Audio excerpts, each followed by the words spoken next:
wiped the sweat from his forehead as he finished fixing the broken air filter in Sector 7. The lower levels of New Geneva Colony always felt hotter than the upper decks where the important people lived. Down here, the air recyclers worked harder and broke more often. His father said it was because the colony builders cut corners on the cheap housing areas. He packed his tools into his worn leather bag and started walking toward the main lift. Tomorrow he would turn 17, but there would be no celebration. His father worked double shifts in the mining tunnels, and his mother had died 3 years ago in a transport accident. Birthdays felt hollow now. A sharp scream echoed through the metal corridors. Stopped walking and listened. The sound came again, higher and more desperate. It was not human. The voice had a musical quality that reminded him of wind chimes during a storm. He dropped his tool bag and ran toward the sound. The corridor led to an abandoned storage area that most people avoided. The lights flickered on and off, casting strange shadows on the walls. Another scream, closer now. Turned a corner and saw them. 3 massive creatures surrounded a small figure pressed against the far wall. The creatures looked like wolves, but bigger and wrong. Their fur was black as space, and their eyes glowed red in the dim light. Everyone in the colony knew to stay away from them. The small figure was definitely not human. Her skin looked like it was made of pale blue crystal, and she was maybe 14 years old. Her large silver eyes were wide with terror. She wore simple brown clothes that were now torn and dirty. A girl had only seen them in the colony, records his teacher showed in school. They were supposed to be peaceful and smart, but very fragile. This one looked like she would break if someone touched her too hard. The largest stepped forward. Its mouth opened to show teeth like black knives. The girl pressed herself harder against the wall, but there was nowhere to go. Knew he should run. He should get help, call colony security, do anything except what he was about to do. But his legs moved before his brain could stop them. "Hey," he shouted, running straight at the creatures. The turned toward him, surprised. The big one snarled, showing more of those terrible teeth. Had no weapon except his repair torch, which would not do much against 3 predators. The alpha made its choice. It leaped toward the girl with its mouth open wide. Threw himself between them without thinking. Pain exploded in his right arm as the creature's fangs sank deep into his flesh. The bite felt like liquid fire. He screamed and fell to the ground, the weight pinning him down. The creature's eyes went wide with surprise. It released his arm and backed away, shaking its head like it had tasted something wrong. The other 2 began making worried whining sounds. Lay on the cold floor, holding his bleeding arm. He could feel the poison spreading through his body. Venom killed most species in minutes. He was going to die in this forgotten storage room, and nobody would find his body for days. The girl knelt beside him. She placed her crystal-like hands on his forehead, and her touch felt cool and strange. "You saved me," she whispered in accented English. "Why did you save me?" Tried to answer, but his tongue felt thick and heavy. The poison was working fast. His vision started to blur, and he could hear his heart beating too slowly. Then something impossible happened. Instead of dying, he felt the pain in his arm change. It still hurt, but differently. Like his body was fighting back against the venom. The burning sensation spread up his arm and into his chest, but instead of killing him, it felt like it was becoming part of him. The girl's silver eyes went very wide. She pressed her hands harder against his head, and he could feel something flowing between them. Not blood or poison, but something else. Something electric and alive. "This is not possible," she whispered. The head backed away to the far corner of the room. They were making soft, worried sounds and watching like he had become dangerous. After a few more seconds, they turned and ran away through a hole in the wall. Sat up slowly. His arm still bled, but the terrible burning had stopped. He felt different. Not sick or dying, but strange and alert. like someone had turned up the brightness on the world around him. "What did you do to me?" he asked the girl. "Nothing," she said, but her voice shook. "I tried to call for help using my mind voice, but something happened when I touched you, something that should not be possible." "What's your name?" asked. "Ra," she said. "I am from the ship that docked yesterday. I was exploring your colony when those creatures found me." "Exploring? This area is off limits. It's dangerous." "I know that now." She looked at his wounded arm. "You need medical care, but first, can you feel anything different?" Thought about it. He could hear water dripping somewhere far away. He could smell the girl's fear, but also something else. Something like flowers after rain. His eyes seemed to see better in the dim light. "Yeah," he said, "I feel different." Boot steps echoed in the corridor outside. Colony security had finally arrived, probably because of the girl's mental call for help. Tried to stand up, but his legs felt weak. "Do not tell them what happened between us," Ra said quickly. "Please, it might be dangerous for both of us." Nodded, though he did not understand why. The security team found them a moment later. They took one look at the bite on his arm and immediately called for medical transport. As they loaded him onto a stretcher, he caught the girl's silver eyes one more time.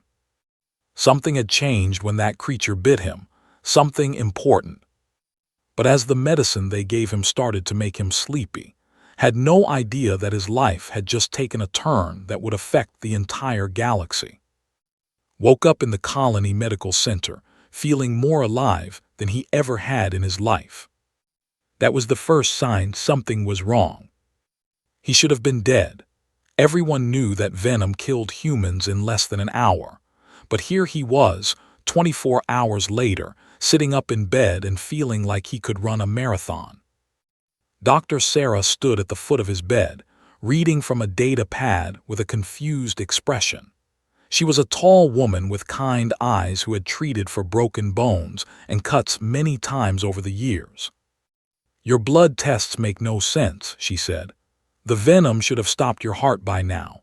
Instead, your body seems to have broken it down and absorbed it. That's impossible for humans." Looked at his right arm. The bite marks had already scabbed over and the swelling had gone down. Most people would have lost the arm to infection by now. "I feel fine," he said. "Better than fine, actually." "That's what worries me." Doctor set down her data pad. "I need to ask you some questions. Have you noticed any changes in how you see or hear things?" Hesitated. The truth was, he could hear conversations from 3 rooms away. He could see tiny dust particles floating in the air, and he could smell that someone had eaten fish for breakfast in the cafeteria 2 floors down. "Maybe a little," he said. Before Doctor could respond, the door opened and Ra walked in. She wore clean clothes now, and her crystal-like skin seemed to glow softly in the medical center's bright lights. 2 colony security guards followed her. "I asked to see him," she said to Doctor. "Is that permitted?" "For a few minutes," the doctor replied, "but I want to monitor his vital signs while you talk." The guard stayed by the door while Ra approached his bed. Up close, he could see that her silver eyes had flecks of blue in them, like stars scattered across a night sky. "How do you feel?" she asked quietly. "Different," said. "Everything seems sharper, clearer, like someone cleaned the windows of my senses." Ra glanced at Doctor, then back at. "There is something I must tell you, but not here. Too many ears." Doctor frowned. "Miss Ra, if you know something about his condition, you need to share it with his medical team." "What I know would sound like madness to your science," the girl said, "but I can tell you this much. When the creature bit him, something passed between and me, a connection that should not exist between our species." "What kind of connection?" Doctor asked. Suddenly felt a warm presence in his mind. Not thoughts or words, but feelings. Concern, gratitude, wonder. He looked at Ra and saw her eyes widen. "You felt that?" she whispered. "Felt what?" Doctor looked between them suspiciously. decided to test something. He focused on the feeling of friendship and sent it toward Ra. Her face lit up with surprise and joy. "This is impossible," she breathed. "Humans are not supposed to be able to do mind touch." Doctor's medical instruments started beeping rapidly. His brain activity had just spiked beyond normal human ranges. "Okay, that's enough," Doctor said firmly. "Miss Ra, I need you to step back from my patient right now." "Doctor," Ra said urgently, "there is something you must understand. I am not just any. My mother is our species' prime conduit. I carry genetic sequences that most of my people do not have. When saved me, when our biofields mixed at the moment of contact, something unprecedented happened." "Biofields don't mix between species," Doctor said. "The cellular structures are too different." "That is what everyone believed," Ra said. "But humans might be different from other species. More adaptable has become something new." Stood up from his bed. He felt steady and strong, but also strange. When he looked at the people around him, he could see faint colors surrounding them. Doctor had a green glow that felt like curiosity and concern. The security guards had red auras that meant alertness and suspicion. Ra glowed with multiple colors, mostly blue and silver. She felt like music made of light. "I can see your emotions," said quietly. "All of you, they have colors." Doctor's hands moved quickly over her instruments. His neural activity is off the charts. This is beyond anything in human medical literature. One of the security guards stepped forward. "Doctor, we should contact the colony administrators. If this boy has been altered by alien contact, there are protocols." "No," Ra said sharply. "You do not understand. If certain people learn about this, both and I will be in grave danger." "What do you mean?" Doctor asked. Ra looked around the room carefully, then moved closer to speak in a low voice. "The attack yesterday was not random. There are those who do not want my people to work closely with humans. They believe that cooperation between species is dangerous. If they discover that is bonded with biotechnology, they will see him as proof of their fears." Felt a chill that had nothing to do with the air conditioning. "Someone tried to kill you on purpose." "Yes, and if they learn about what has happened to you, they will try to kill you too." Doctor sat down heavily in her chair. "Are you telling me that we're dealing with some kind of alien conspiracy?" "Not alien," Ra said sadly. "The group calls itself Pure Helix. They have members from many species, including humans. They believe that each race should remain separate and pure.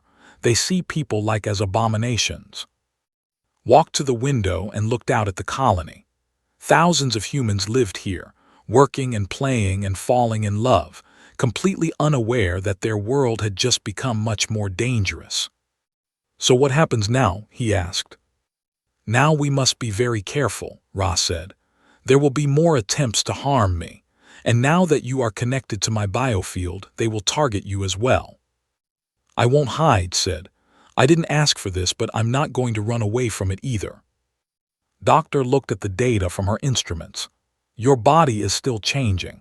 Your cellular structure is adapting in ways I've never seen. You need to stay here for observation." "No," Ra said urgently. "This place is not safe. Too many people have access. Too many people ask questions." As if to prove her point, the medical center's alarms suddenly began blaring. Emergency, lights flashed red in the corridors outside. One of the security guards pressed his hand to his ear, listening to his communication device. His face went pale. "There's been an explosion in the transport bay," he said. "The ship has been destroyed." Ra staggered backward, her silver eyes filling with tears. "My people," she whispered. "They were supposed to leave for the council summit tomorrow." Felt her grief hit him like a physical blow. The connection between them carried not just her emotions, but her memories. He saw flashes of the ship, her friends, her family members who had stayed on board. "All gone." "We have to get out of here," said, understanding finally hitting him. This was just the beginning. The explosion that destroyed the ship was just the beginning. Over the next week, learned what it meant to be hunted. He and Ra stayed in safe houses that Doctor arranged, but somehow their enemies always found them. A poisoned air filter in the first hideout, a power core rigged to explode in the second. Each attack was more clever than the last. "They have people inside the colony security," Ra said, as they moved through the maintenance tunnels beneath the residential district. "The Pure Helix faction has been planning this for months." Could sense the danger before it arrived now. His new abilities had grown stronger with each passing day. He could feel hostile intent like a cold wind against his skin. He could hear heartbeats from 3 rooms away and smell fear sweat on people who tried to look calm. "How many of them are there?" asked, checking around a corner before they continued moving. "Too many," Ra replied. "They have members from dozens of species. Humans who fear alien contamination, who think cooperation makes us weak, even some warriors who believe strength comes only from purity." They reached a junction where 4 tunnels met, held up his hand for Ra to stop. Something felt wrong ahead. The air tasted of metal and anger. "3 people waiting in the tunnel to our left," he whispered. "2 more coming from behind us." "How can you possibly know that?" "I don't know how, I just can," closed his eyes and concentrated. His new senses painted a picture in his mind: heartbeats, breathing patterns, the electric feel of brains thinking violent thoughts. "They have energy weapons, military grade." Ra pressed her back against the tunnel wall. "There is another way out, but it leads to the surface, to the wilderness outside the colony. Better than dying down here." They moved quickly through the smaller maintenance shafts, crawling on their hands and knees. Could hear their pursuers shouting behind them when they realized their trap was empty. The surface access hatch opened into a supply depot on the edge of New Geneva Colony. Beyond the fence lay the untamed wilderness of 442B. Strange trees with black bark and silver leaves stretched toward the alien sky. In the distance, mountains rose like purple teeth. "I have never been outside a colony before," Ra admitted as they climbed over the fence. "Me neither," said, "but staying here means dying." They ran into the forest as sirens began wailing behind them. Colony security would search the wilderness, but carefully. The native wildlife was dangerous, and most people who ventured far from the settlement never came back. For the first hour, felt confident. His enhanced senses warned him when they approached a thornback lizard sunning itself on the rocks, and he could smell the territorial markings of a pack before they walked into their hunting ground. But as the day wore on, he began to notice something else. His emotional responses were changing. When Ra cut her hand on a sharp branch, felt her pain as clearly as if it was his own. But when she cried from the hurt, he found himself studying her tears with scientific curiosity instead of feeling sympathy. "Something is wrong with me," he said as they took shelter under a massive tree with leaves like blue glass. "What do you mean?" "I'm losing something. My feelings are getting colder, more distant." Looked at his hands. The veins underneath his skin had taken on a faint silver color. "What am I becoming?" Ra touched his face gently. Through their mental connection, he could feel her examining his thoughts. "You are becoming a bridge," she said finally. "Your species was meant for this, but none of us knew it. Humans can interface with other life forms in ways that should be impossible." "A bridge to what?" "To everything. Look around you, really look." Opened his enhanced senses fully for the first time. The world exploded into a web of connections. He could feel the root systems of the trees talking to each other through chemical signals. He could sense the hibernating tunnel bears in their caves 2 miles away. The entire forest was alive and connected, and somehow he was becoming part of that network. "This is why they want to kill us," Ra continued. "If humans can truly understand other species, if you can bridge the gaps between us, it changes everything. No more wars based on misunderstanding. No more fear of the different." but I'm losing my humanity in the process. No, you are becoming more human than anyone has ever been. This is what your species was always meant to do. A low rumble echoed through the forest. Something large was moving toward them, crashing through the underbrush. Stood and faced the sound. His new senses told him it was a Titan stalker, a predator the size of an elephant with claws that could cut through metal. Normally, such a creature would kill them both in seconds. But when the massive beast emerged from the trees, something unexpected happened. Looked into its 6 red eyes and felt no fear. Instead, he felt curiosity about this magnificent creature. He could sense its thoughts, primitive but honest. It was hungry and territorial but not evil, just following its nature. Slowly walked toward it. "No," Ra called. But the Titan stalker stopped its charge and tilted its huge head to study him.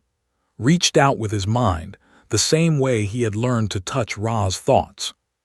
The creature's hostility faded. It sniffed at with nostrils the size of dinner plates, then made a low, rumbling sound that felt almost friendly. Placed his hand on the creature's massive snout. Through the contact, he could feel its simple desires: food, territory, safety for its young, the same things any parent wanted. "It has cubs nearby," said to Ra. "She was just protecting them." The Titan stalker pulled back and looked at both humans for a long moment. Then it turned and walked away, disappearing back into the forest. "That was impossible," Ra whispered. "No," said understanding flooding through him. "That was human." They heard aircraft engines in the distance. Their pursuers were closing in, using military vehicles now instead of just ground teams. "We need to keep moving," said. "But Ra, there's something you haven't told me about who you really are." The girl looked down at her hands. "My full name is Ra. My mother is not just the prime conduit of my people. She is the genetic repository of our entire species. Every important trait, every adaptation we have made over thousands of years is encoded in my family line. And now that's mixed with human DNA through our connection."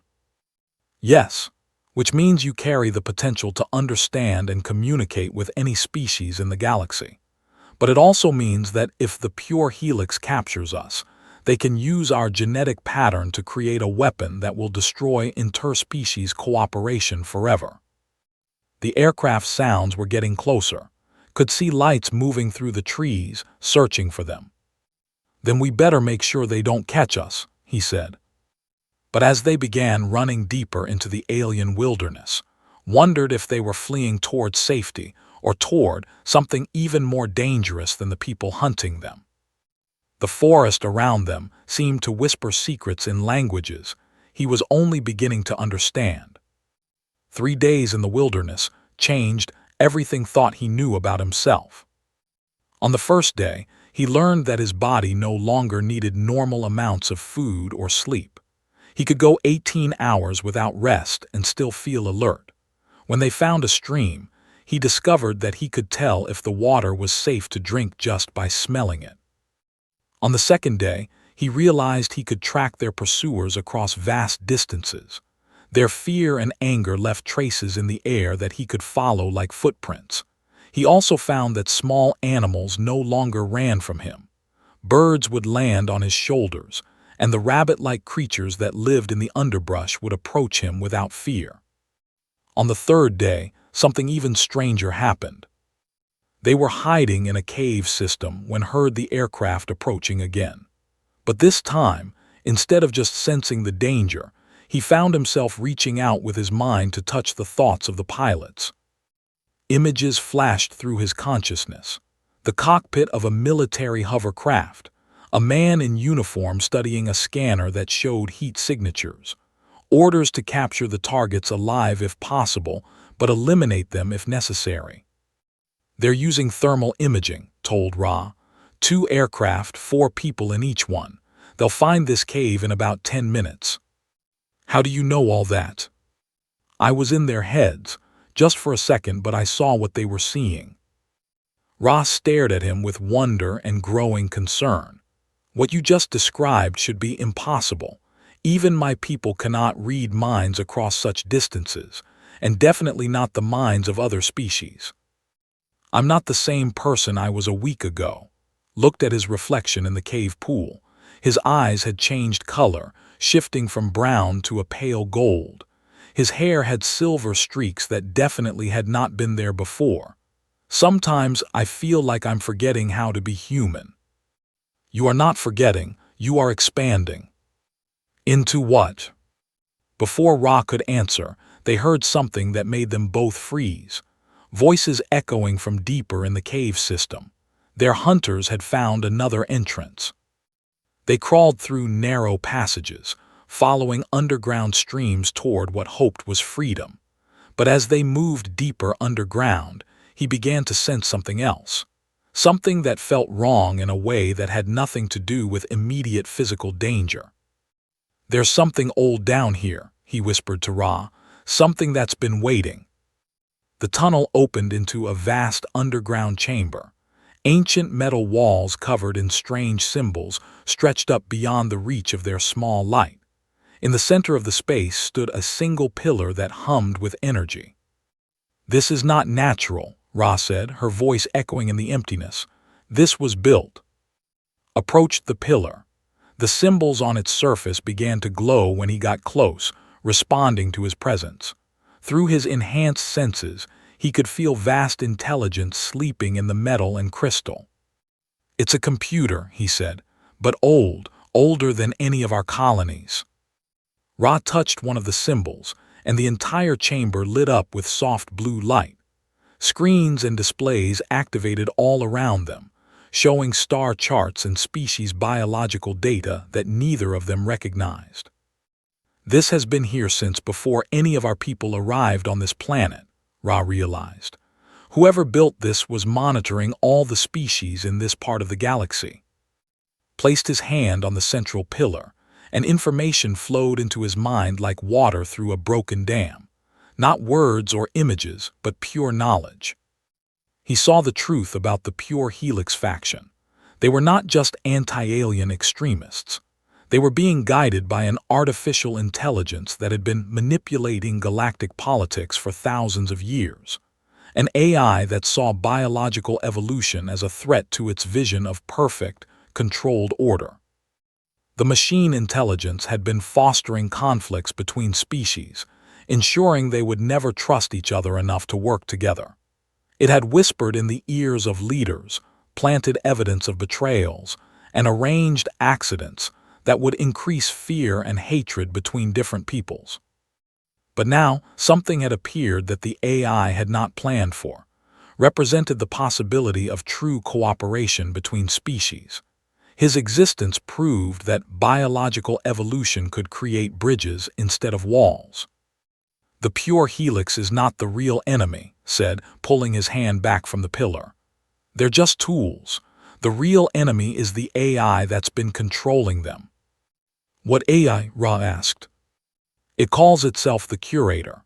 It believes that the galaxy will destroy itself unless someone keeps the different species separated and controlled. It's been working behind the scenes preventing exactly the kind of evolution that's happening to me." The sound of pursuit grew louder. Their hunters had found their way into the underground complex. "We have to get to the Galactic Council Summit," said. "If we can expose what the Curator has been doing, we can stop it." "The summit is in 2 days on the capital world. That's 3 star systems away from here." "Then we better start running." They left the ancient chamber through a tunnel that led to the surface several miles from where they had entered. But as they climbed toward daylight, felt his connection to Ra growing stronger and more complex. He could access her memories now, seeing her childhood through her eyes. She could feel his emotions as if they were her own. They were becoming something new together, something that had never existed before.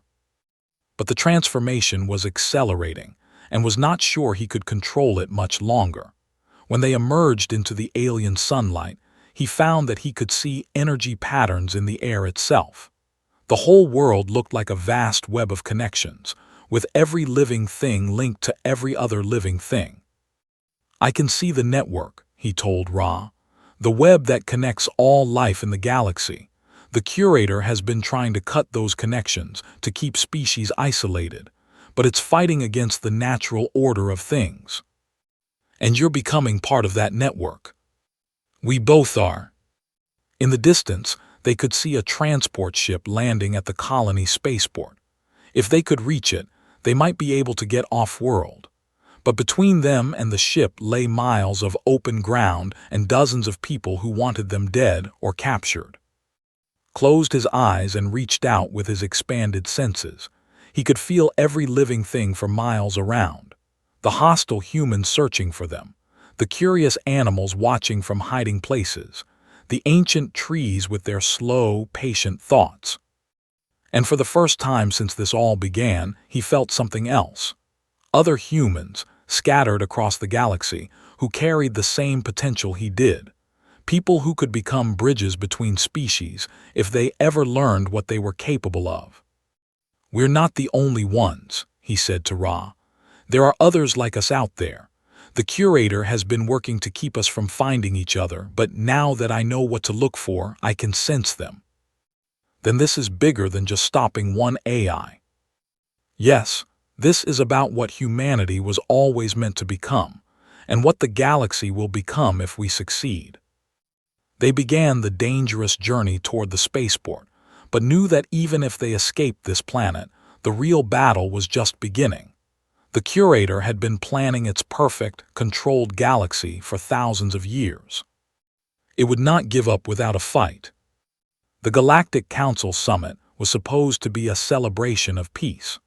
Representatives from 43 different species had gathered on the neutral world of Harmony Station to discuss trade agreements and cultural exchange programs. Instead, it became a battlefield. And Ra arrived just hours before the Pure Helix launched their final assault. They had barely escaped 442B on a cargo freighter, hiding among shipping containers while their pursuers searched every passenger vessel leaving the system. "The curator will make its move during the opening ceremonies," explained to the Council Security Chief, a massive warrior named. "It needs maximum chaos to justify its final solution." "You expect me to believe that an artificial intelligence has been manipulating galactic politics for thousands of years?" Four Arms gestured dismissively. "And that it wants to eliminate interspecies cooperation." "Look at the evidence," Ra said, projecting data they had from the ancient chamber. "Every major conflict between species in the last millennium can be traced back to the same source: false intelligence, convenient accidents, messages that were never sent or received." Studied the information with growing concern. "If this is true, then we have been fools for centuries." "The curator believes it's protecting the galaxy," said.